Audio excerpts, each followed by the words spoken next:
So, where will you go from here?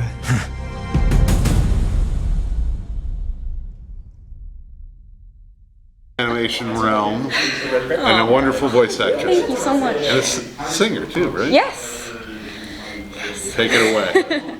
Maxine. Who's starting this off? Me? Oh, okay. Hey Maxine, how you doing? I am great. I'm so happy to be here and feeling the energy. Yeah, it's a lot of energy today. so I don't know. Have we disclosed like what your role is? I can tell you guys. I'm playing Yerin.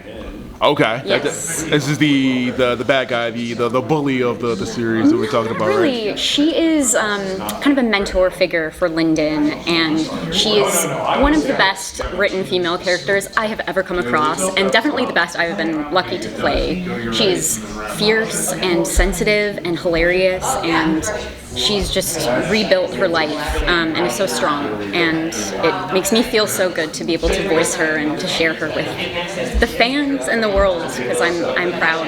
I think we're all excited. We all put a little bit of Kickstarter money into this. Yes. With your character, how much time would you say so far you think you've put in the booth, and how was the recording process been for this so far? Great question. The recording process went really smoothly. It was super fun. I think it was about 4 hours, but definitely have spent a lot more time than that perfecting the accent and brushing up on the story and just getting to know her and feeling comfortable. I was saying to someone, the day of the recording and when I was auditioning and everything, I would like talk to myself in her accent about random things, like making my coffee and on the drive, just to make sure I felt, because it's kind of a tough accent. Yeah. But it's fun. I want to ask you about the audition. Yes. When you first get the sides, yes. How do you come up with the voice and accents? So I believe they gave a reference of Melisandre from Game of Thrones, amongst other, and that really struck a chord with me, and I thought, okay, what's kind of a younger version of her? But there was something a little bit Nordic as well to her, and I grew up in the UK partially, and I'm very lucky to have accents in my pocket, so I was like, okay, I'm gonna kind of build one for her. It's like part Russian, part Scottish, a little bit of a Nordic twang in there, and just I played around with it before recording the audition, and then was like, okay, I hope this is good, and sent it in, and then I think it worked. Yeah, I mean, when you come up with that, are you oh, this is gonna work, and then you send do you get sort of apprehensive before you Yes. To be honest with you, yes. I think when you really care about something, there's always that feeling of like, am I getting this right? Am I serving this well? I could see the scene so well in my head when I was recording the voiceover, the audition even, because it's written so well. I could so clearly see her. But yeah, what I brought to it, which was the accent, I was like, I don't know if I'm doing this right. I don't know if this is what they're looking for, but I gave it my all. And yeah. Feels like everybody from the UK can flip the switch on an accent so well. Like, I can't go to another accent. I guess a question I've been asking everybody is, what brought you into this? Obviously, a good opportunity for the voice acting, but what brought you to this project? What got you to fill this role? I think finding a character who we haven't really seen yet. I think there's been some incredible female roles on TV, especially live action the past few years, but I haven't seen a character like this in animation ever. She feels really different, and it feels like she's someone that younger girls can look up to, but also she's like a woman, right. And she's not afraid to be herself, and I love that, and that really drew me to Yerin. So I feel like you're naturally tapping more into yourself for this character, or you're definitely a part of myself. I think she's a lot more badass than I am. As much as I try to hit the gym, I don't know how amazing I would be in a battle, but I love her sense of humor, and I think I can connect with that with my own life. When you go into the booth, Yes. and you said it took 4 hours to Yeah. get the whole script. Yes. Like how do you already know like the stuff and the size and stuff like that? Do you already know what you're going to do, or do you more rely on like the director there pushing you towards like run through here? I think it's a combination of both. I rehearsed and I read the script through a few times and said everything out loud, you know, leading up to the day that we recorded. But in the moment, we had two directors we were working with, Jay and then Wes, and they gave such great notes. And sometimes they would give notes in the moment, like I'm hearing myself in the headphones, also hearing them on the other side, and they'd be like, okay, try it this way. And then in the moment, we'd try a few different takes, or they'd give notes about, you know, the emotional beats behind it, and that was so helpful. I love getting direction, and I love working with people who have such a clear vision. And Jay is just, I mean, he's awesome, and he can really see her and see the world, and to be on the same page with that is just a dream.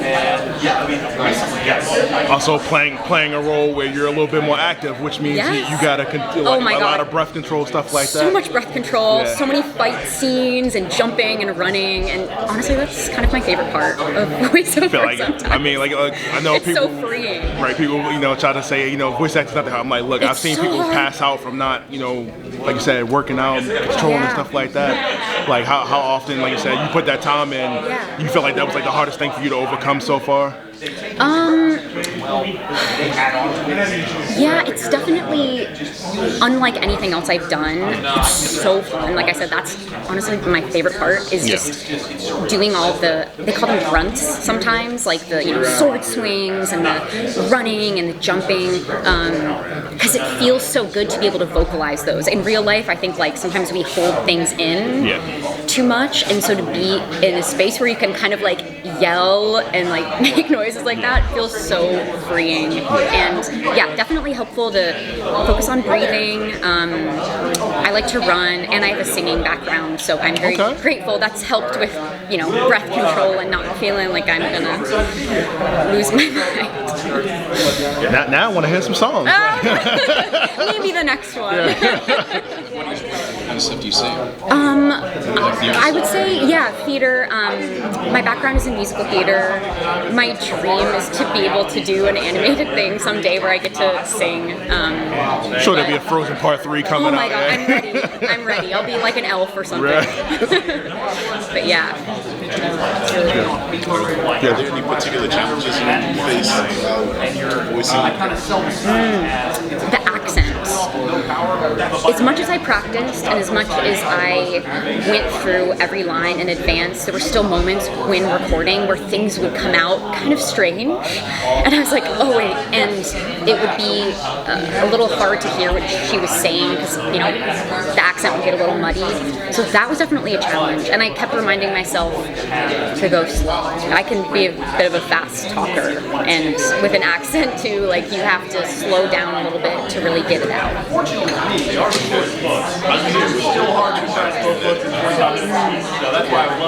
Being grounded, really in those moments, like just focusing on my feet on the floor and just like bringing myself more into the present moment, which is a little hard, you know, because you're creating something from your imagination, and so you're in your brain, but then you're also doing something that's very tactile, where you're speaking in a different way that's not normal for you, and you're speaking dialogue. And Yerin in particular, she speaks in these amazing phrases that are really funny, like she has these catchphrases, and so finding the balance between like staying in the spirit of her, but also reminding myself, okay, I have to like be in my body and operate this machine, otherwise the words aren't going to come out, and it's not going to be as good.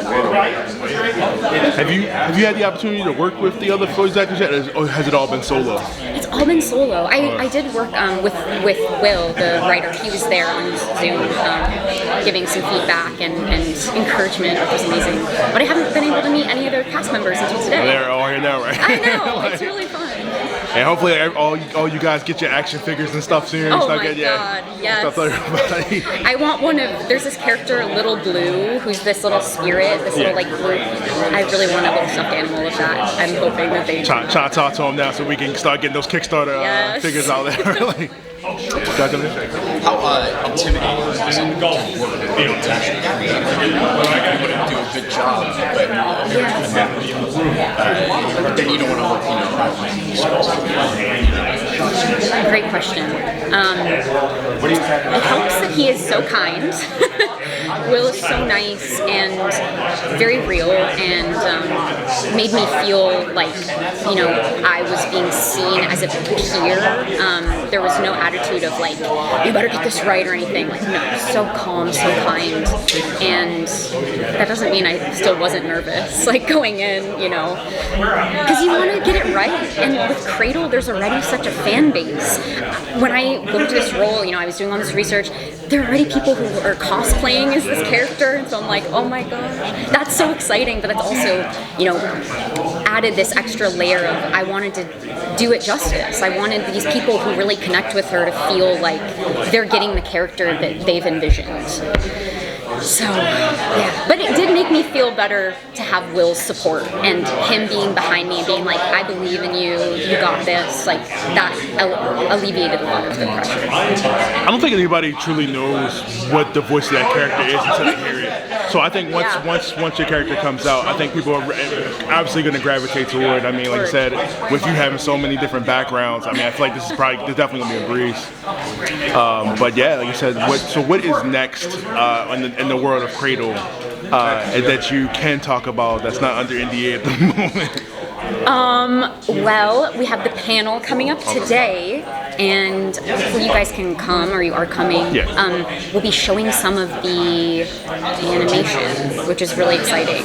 So I think next is, I think they're finishing the project. I don't know when it's slated to be done, but hopefully by the end of this year. And yeah, all I know is that, trying to get it out there and get as many eyes on it as possible, and we all hope that it will expand the opportunities of the series. We'll just say to those fans looking forward to seeing this series. Yeah. And we hope they take